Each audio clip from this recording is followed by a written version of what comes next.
Let's scroll down to the footer area. Here we currently have an email sign-up section.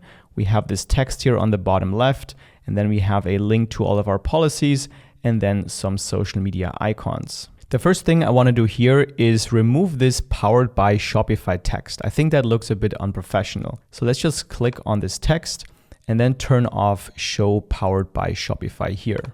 Then let's also add our social media links by clicking on these icons here on the bottom right. And then here on the left side, simply enter your own social media links. And once that's done, then these links should go directly to your own social media pages.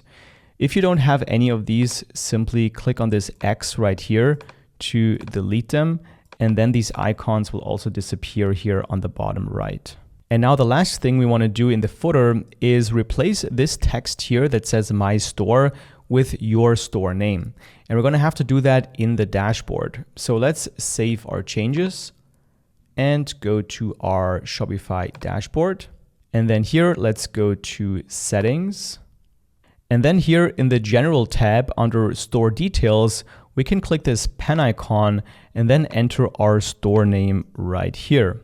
Then click save, close out of this, and go back to our store editor. And now when we scroll all the way down to the footer, we can see our store name here in the bottom.